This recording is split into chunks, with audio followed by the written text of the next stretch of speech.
Hello everyone and welcome to my channel. My name is Brian if you're new around here, but we're going to dive into a video that I hope to help address some of the questions that I'm seeing online. It's what should I be doing in this game? Now this is coming from new players and returning players, and if you guys have seen my returning players guide, there's going to be a little bit of overlap in this video. I'm not going to lie to you. If you saw that video, I think there's some good things that you might get out of this one specifically. But if you haven't seen that video, there's also some value in that one. So we're going to focus in on the concept of sandbox and theme park MMORPGs. I feel New World gets into a category what I call a sand park. It's the blending of a sandbox and a theme park MMORPG, and that can lead people to being disconnected or focused. Like either way, I've seen a lot of different impacts that has on how players end up approaching New World. And so I thought I'd kind of break down, give you guys some example goals. And ultimately, in a sandbox, you're your own master. You get to create your own story. But in a theme park, that's where you end up having like the game really guiding you from point A to B. And I feel like New World obviously could use a little polish on both sides. And that's the goal of this guide, to give you guys some ideas of where you want to go and how you want to go about it. So first and foremost, let's go and jump into the game. Now, I actually play this game on a controller. Note that that controller guide will be rolling out here on the channel in the future. So all the YouTube stuff, like, favorite, subscribe, and share if you guys feel like this video earns it. Now, as you jump into New World, the first thing I really kind of want you to kind of have in the back of your mind is actually upgrading your camp to a tier 5 camp. Now, I'm going to go ahead and just build my camp here and show you why. Your camp upgrades actually happens as you level. We just kind of pull up our little main menu here and go into our character screen and go into our leveling rewards. You'll see where you get the different quests to unlock your camp. So you'll see survivalist quest, camp tier upgrade at level 15, for example. In the 40s and finally in the 50s, you get your level 55 camp tier upgrade. So that's going to be the last quest that will allow you to upgrade to your tier 5. What you find though is that it does not actually matter what order you do these in. In fact, I did this quest first, and then I realized I skipped all these survivalist quests and my camp was in serious need of upgrading. The reason why you want to do that, if I go actually now to my camp, go to more options and go to craft, this is going to give me the ability to actually craft out what's called the Topaz Gypsum Attunement Potion. This is something that's going to infect, and we'll talk about this more later in this video, about your progression. But if I go ahead and like craft this out, you can see here I can get one. Oh, in this case too, that's exciting.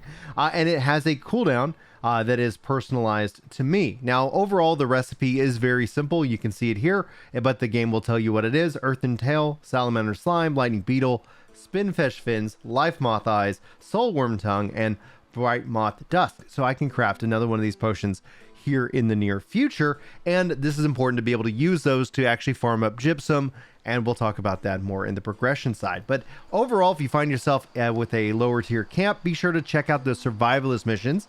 And if you're ever curious how you can do that, you can press J and go into your skill progression section. These are quests along with maybe even epic weapons and armor or faction mission quests outside of your main story that I would highly point you to focus in on, because they're going to really unlock features for you. Green represents that it's completed, any other color represents that it's in progress, and it's easy to kind of use and see where I need to go to turn it in here on the map itself. It gives me those objectives.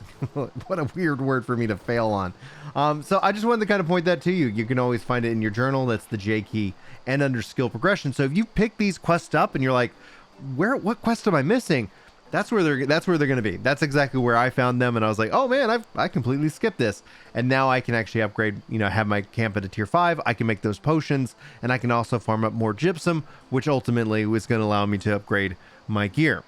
Now with the camp established, the one thing you do want to focus in on is making sure that in the game you go and you just do a little bit of logging each and every day. You can see here hidden stash right there on the screen.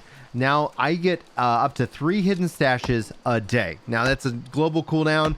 It's something that it doesn't matter what you're gathering in on, but you want to go and just try to make sure that you pick up at least 3 hidden stashes every day, so you can continue to kind of maximize out your just gear progression. So as long as you're getting those things, you're going to find that it is really well worth your time if you log in on the daily. And if you don't, just make sure that as you're running around, you go ahead and just do a little bit of gathering. It's not an incredibly low drop rate. It typically happens within the first handful of minutes, and you're going to be good to go.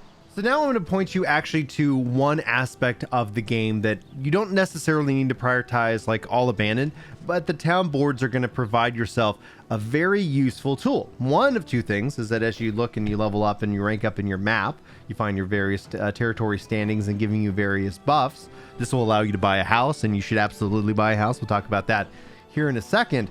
But beyond that experience, what it actually does is also something very subtle. I have oil. I've got a little bit of aged wood here. I've got a little health potions. I've got some star metal. Maybe I don't need that, and maybe I'm not going to necessarily go out and buy it just for the turn-ins. But what it does do is, if we pull up my inventory, is it puts these little symbols on the items themselves, these little blue icons that represent faction or a town board turn-ins. If you want to just go and gather a handful of these type of items, it's going to tell you when you have something in your inventory that there's going to be a demand for on the market. So if you want a simple and easy way to turn your faction, not your faction, excuse me, your team, I don't know why I said team, your freaking town boards, if I could speak, into gold, that's one easy way that you can use this as kind of a little tracker on items, because maybe you're out in the world and you don't realize that there's a demand for that to turn in. You're going to always have those items for you, whether you want to turn them in for yourself or whatnot. Now, otherwise than that, you'll see the faction, your town items and things that you can go and track within a specific zone. I highly recommend ranking up in specific zones. Well, at level 30, you can actually get the best townhouse, the upgraded town house that's going to give you the fastest cooldown.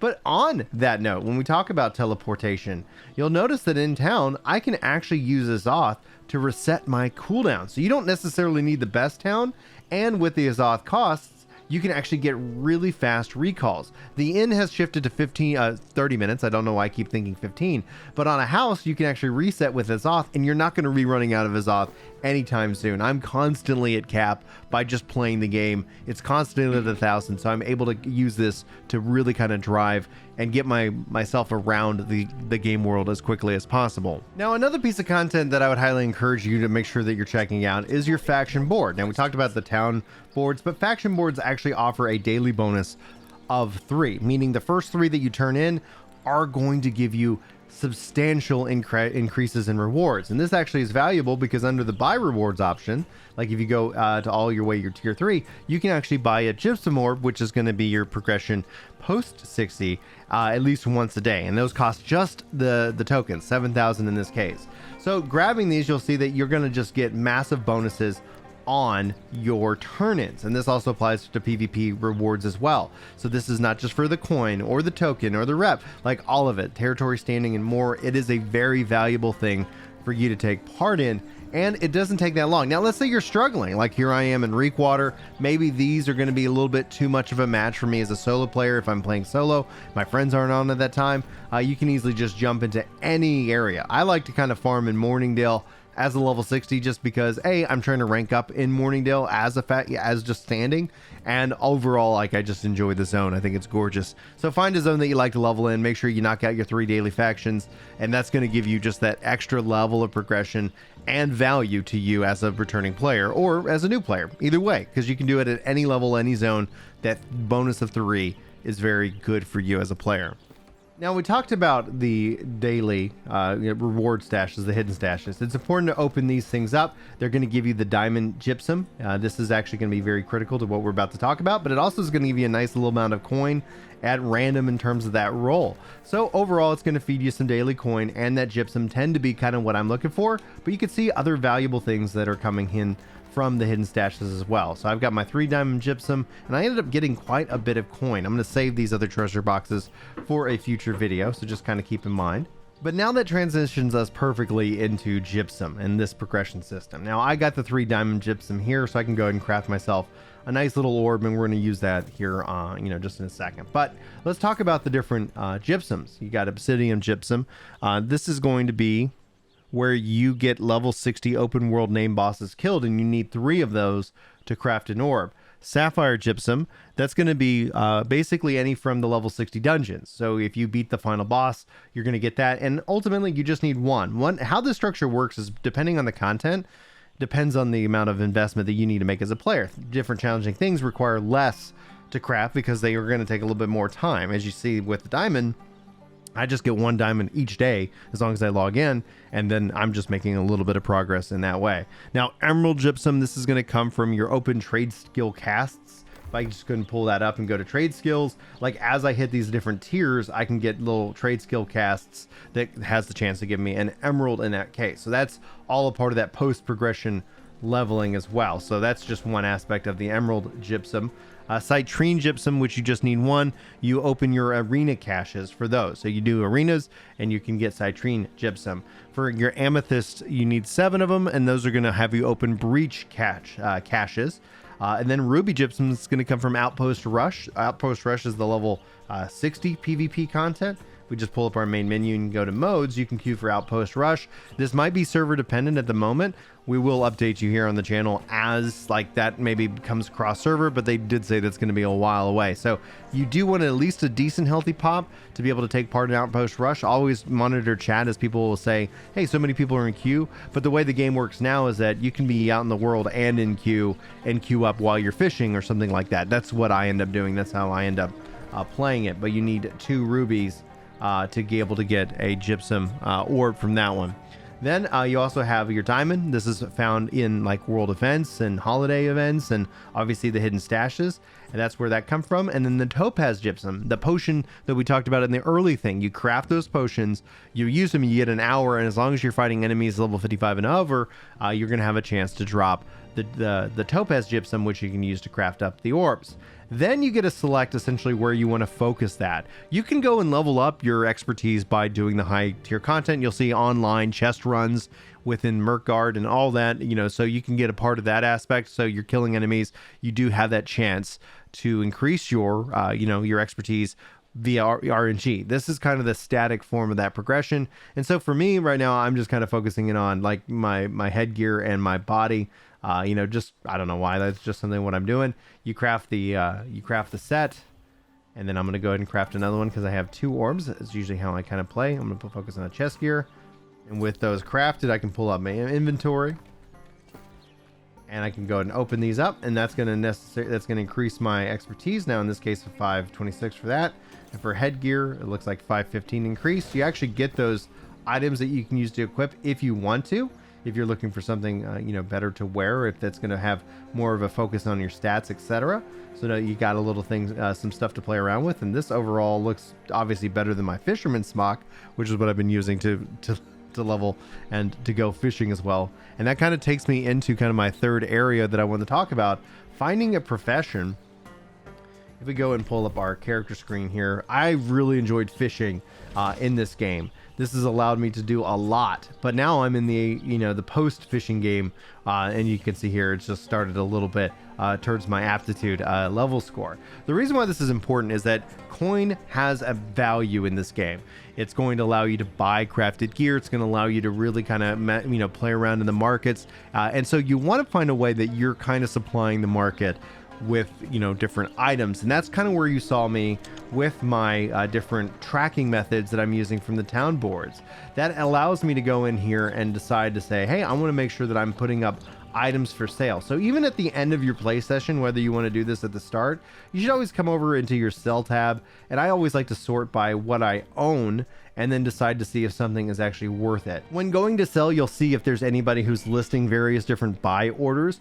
Typically you'll see at a price and how much they're willing to buy from you. You can choose to just take the money right then, or if you want to go ahead and put up a selling fee and wait a different amount, and depending on how much time you are willing to wait for that money to come in, you can try to list against who else has different items there for you. Really, the choice is going to be up to you. What I tend to do is just try to list various things that do tend to have value. Fibers is one thing that's usually often tracked. You can see here some decent prices on fiber, but you'll get more if you go ahead and list it. When it comes down to it, this is essentially kind of the give and take. What people tend to do is they'll try to list items for very low and then sell them for high. I mean, it's market 101 in that case, but overall, just try to find different things that you can put up for sale where you can make a good chunk of money. And especially when you see a difference like this, like 123 to buy, 231 to sell. These items continue to have that value, and that player-driven economy is going to be something that is going to help breathe a lot of life into this game over a long period of time. And yes, there's probably some downsides that we could talk about in a future video, so feel free to subscribe and let me know if you want to see me talk about that. When it comes down to the game and the content, we've got basically, I guess technically 3 to 4 endgame dungeons, Genesis Lazarus, and now the new Tempest Heart dungeon. But you have the Dynasty Shipyard, and these are all have these various modifiers from a PvE content. So from an expedition dungeon mindset, you can work to get yourself geared up to start working on the harder end dungeons if that's something that interests you. We already talked about OPR, but this is a good end game PvP mode, and we know more content, more modes are coming. So it really comes down to when you think about how you want to approach the game. Coin has money, so anything you're doing, coin has value, coin has money, what a fun phrase, has that whatever is generating that for you ultimately is going to help you out in the long run, giving you the ability to have buying power in the markets and make things easier for you overall, or make it to where, like, if you're a market entrepreneur, you can really kind of let people work for you in that regards with buying low and selling high. But Outpost Rush, all of these things are going to be rewarding coin for you. Doing daily activities is going to reward coin for you and generate materials that you can use to craft for yourself and more. I talked about PvP, PvE. Crafting and gathering also ends up being kind of a big part of the game, and leveling these things up are going to bring you value. But essentially, if you try to split yourself across the board, you might find yourself running yourself too thin. Finally, from a game UI under objectives, you can always, if you're logging in and you're just like not sure really where to go, what to do, you can focus all the things that you've collected by distance, by easiest, by territory and type. This is going to give you the ability to say, hey, what do I want to go do? What do I want to track? What should I be focusing it on? Well, you pick up the quest, like play this like a typical theme park MMORPG, and you'll find something to do at all points in time. And then also you can always be monitoring chat to see if people are recruiting for different things that you might want to try out and get involved in the game itself. Guys, that's the guide. Hopefully you got something good out of this. If you guys have any thoughts or any feedback, please feel free to sound off. Always check out the Discord if you're looking for some casual, awesome people to hang out with and have fun. That's kind of what we've got going on here on Pleroma, if I pronounce it correctly at the time of this recording. You can always use the server command whenever I'm live over at Ginger Prime if you're ever curious to come and hang out and play with us when I'm streaming, or even when we're just hanging out in Discord, chatting and playing. Regardless, thanks so much for your time. Hopefully you have a great day. Hopefully I'll see you next time. But until then, take care. Yeah.